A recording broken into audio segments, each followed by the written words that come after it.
Welcome to my channel Ritushree life. Good morning, কেমন আছেন আপনারা সবাই? আশা করছি সবাই অনেক ভালো আছেন।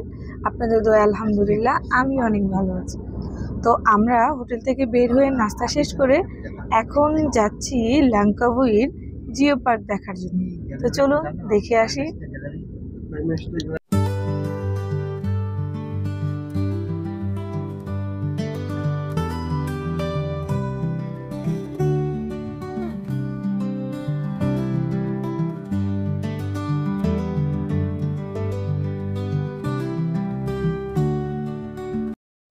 গাইস, আমরা এখানে চলে এসেছি। ওই যে ওইখানে আমাদের কার পার্ক করা হয়েছে, দূরে দেখছেন পাহাড়। এটা হচ্ছে ল্যাংকাউই জিও পার্ক বলে। এরিয়াটা অনেকটা এইরকম দেখছেন। এখানে কিছু দোকান আছে যেখান থেকে আপনি টুপি বা অনেক কিছু টুরিস্টদের জন্য পেয়ে যাবেন। এটা হচ্ছে রাস্তাটা। ঠিক এখানে আমরা আসলাম, দেখলাম যে আমরা মালদ্বীপে যে রকম অ্যাক্টিভিটিগুলো করেছি ঠিক ওই রকম অ্যাক্টিভিটিগুলোই, তাই আমি ইগনোর করলাম। আমি বললাম যে না, এখানে আমি যেগুলো করেছি সেগুলো আমি করতে চাই না, কারণ নতুন কিছু এক্সপিরিয়েন্স করতে হবে। এর জন্যই কিন্তু আমার এখানে আসা। আর এখানে আসার পর আমার এরকম দেখে একদমই ভালো লাগে নাই, তাই আমি বললাম যে না, আমি এগুলোর অ্যাক্টিভিটিগুলো করব না। যদিও এখানে ওদের ছিল যে বোটে করে ওরা 2-3টা স্পটে নিয়ে যাবে, আমার এটা বেশ একটা ভালো লাগলো না, এর জন্য আমি গেলাম না। তো দেখি তারপর কি করি। কিন্তু গাইস, এই জায়গার ভিউগুলো অনেক সুন্দর, আপনারা দেখতে পাচ্ছেন। রাস্তাগুলো অনেক সুন্দর। রাস্তাটা একদম শুনশান, নীরব, অল্প কিছু লোকজন এখানে আছে। বেশ সুন্দর সাজানো গোছানো, পরিষ্কার পরিপাটি। তো এখানে তো আমরা থাকছি না। এই যে দেখছেন ল্যাংকাউই জিও পার্ক, এখানে আমরা সময় দিব না, চলে যাব অন্য কোনো স্পটে।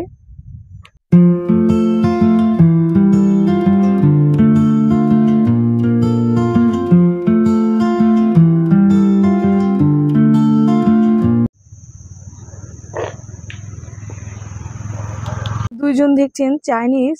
আমরা ওদেরকে বললাম যে আমাদের একটু ছবি উঠিয়ে দাও। আসলে এত ফ্রেন্ডলি হয়, এই তো দেখুন কি সুন্দর আমাদের ছবি উঠাই দিছে। মানে খুবই ভালো লাগে বাইরের দেশে কোথাও আসলে মানুষগুলাকে এত ফ্রেন্ডলি দেখি।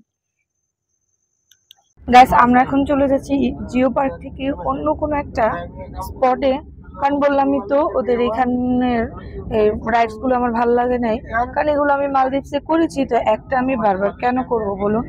এই উদ্দেশ্য করে এখান থেকে চলে যাচ্ছি।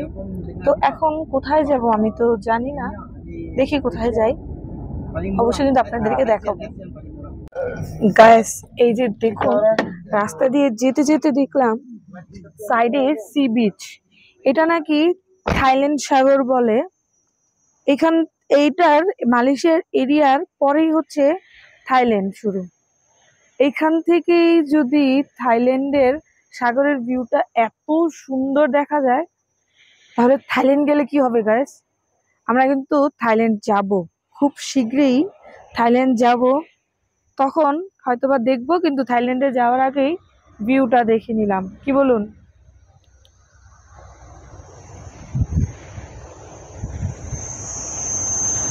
ব্যাগ, টাকার ব্যাগ। হ্যাঁ, বলাই তো না।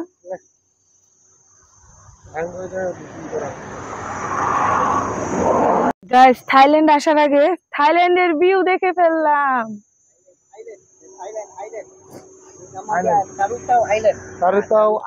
তারুতাও আইল্যান্ড। Wow, so beautiful. আর একটা জিনিস দেখুন, এত সুন্দর ভিউ, কোনো লোকালয় নেই, কোনো মানুষের রাশ নেই, একদম নিরিবিলি রাস্তা, খুব ভাল লাগছে, অনেক সুন্দর। দূরের আইল্যান্ডগুলো, পাহাড়গুলো, আর সমুদ্রের মাঝখানে ছোট ছোট কিছু পাথর আছে। মানে ছোট বললে ভুল হবে, এগুলার পুরুত্ব হয়তো বা নিচের দিকে অনেক বেশি, এর জন্য এগুলো সমুদ্রের মাঝখানে অল্প অল্প করে ভেসে আছে। So beautiful and so nice.